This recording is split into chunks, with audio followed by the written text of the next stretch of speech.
Welcome back, guys. Welcome back. I'm back again today because I'll be talking about a man that is legendary. I mean, to me, it gets no better. He's one of the people that I really look up to, and I love him so much. I grew up and my father used to watch him, and this man, I can probably not say enough about him, but today we'll be talking about a Afro Brazilian, a black man from Brazil, and with no introduction probably needed, his name is Pele. So I have my soccer ball, I was kicking a little ball back there, playing a little football. I'm in America, so obviously soccer is what I call it, but football for the rest of the world, one of the big sports in the world, if not the biggest sport in the world, depending on who you talk to. So today we'll be learning about Pele and his life. So get ready, grab your football and let's get into it. Let's get into it. So today we'll talk about Pele. Pele was born on October 23rd in 1940 in Brazil, and this was a day the legend was born. Pele was born on that day, a legend.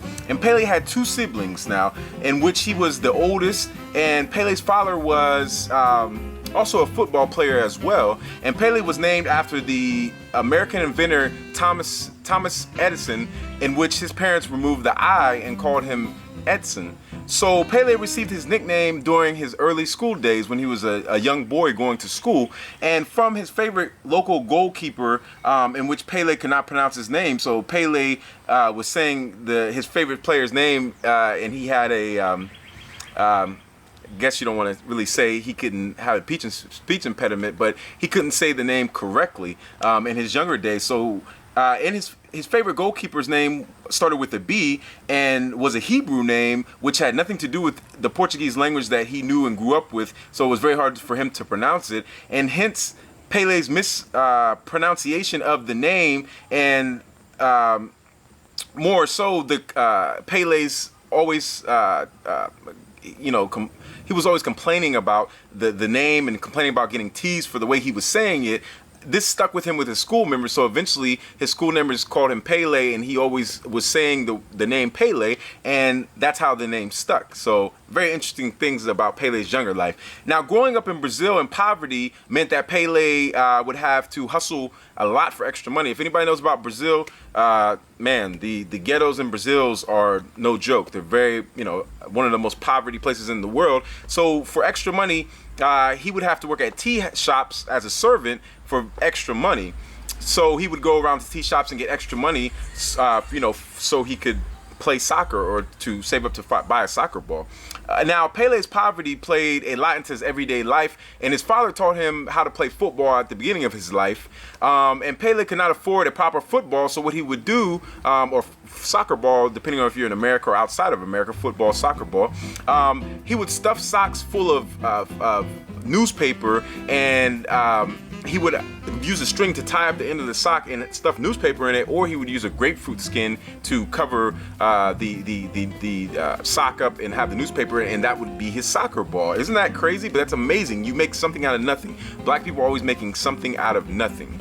Now, Pele was very skilled at the game of football from a young age, or like I said, soccer if you're in America. But he was very, very skilled, and he led his athletic football club to 3 consecutive São Paulo state youth championships. So between 1954 and 1956, he also joined indoor local football leagues where he learned indoor soccer, and he learned that the turf in the indoor soccer or the football turf was more faster and was very demanding than and much more demanding than outside grass, playing in the grass fields, playing football.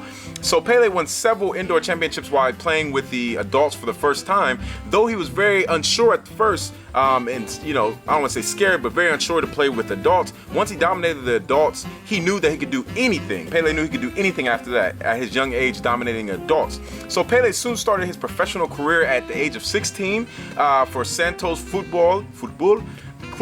Club, in which he stayed for almost 2 decades. Now, in 1958, he won his first World Cup for Brazil at only the age of 17 years old. Can you believe winning a World Cup at the age of 17? I mean, that's amazing. At 17, I wasn't even thinking about, I was thinking about just playing in high school, let alone winning the World Cup. So, and he has also gone down in history as being the youngest player in history still to this day, to ever win a World Cup. And he continued his legendary dream and won 2 more World Cups in 1962 and also in 1970, making him the only person to ever win 3 trophies. The all-time leading scorer of Santos FC and the Brazilian national football team, or soccer team, you know, for people in America. But he is also the all-time leading scorer in the history of the sport, scoring 1,283 goals in 1,366 matches. Pele soon retired after that, though, as well, but came out of retirement in 1974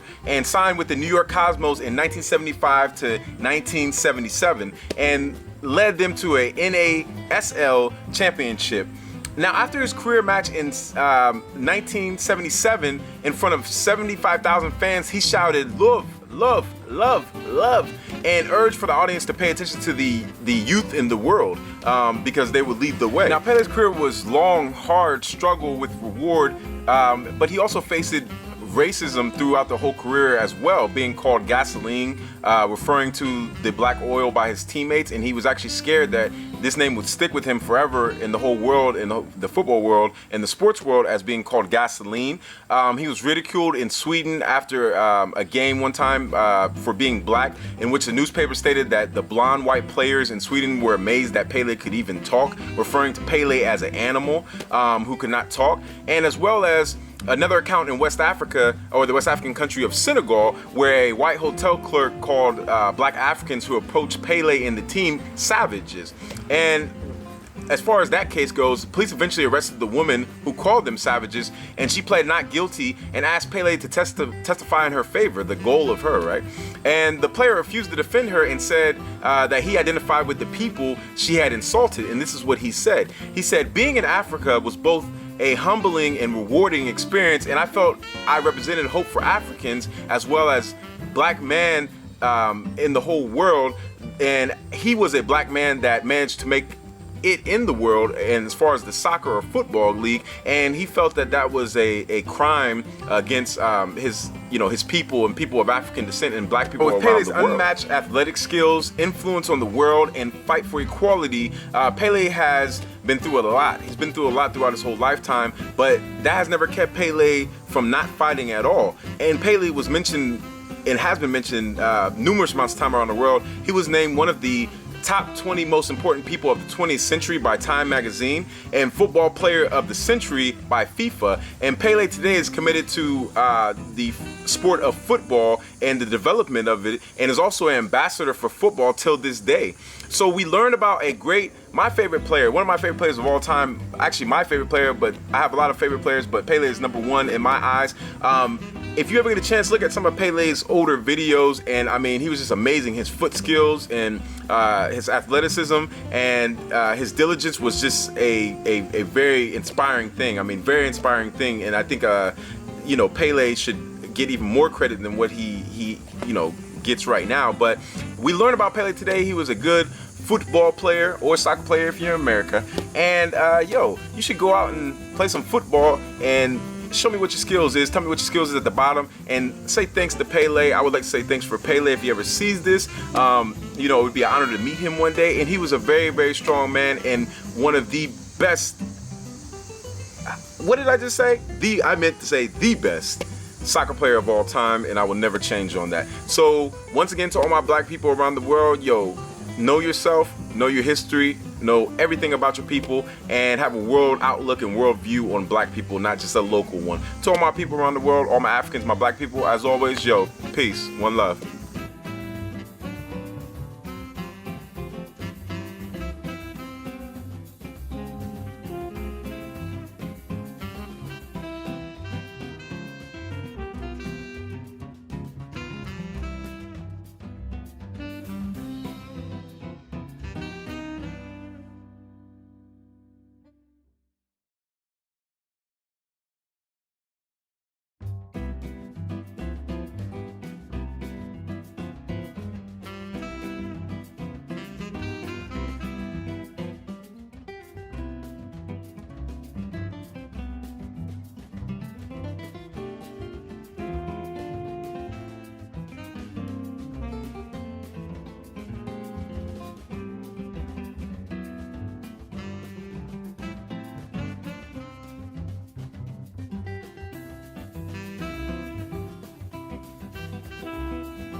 What's up? What's up? Hey.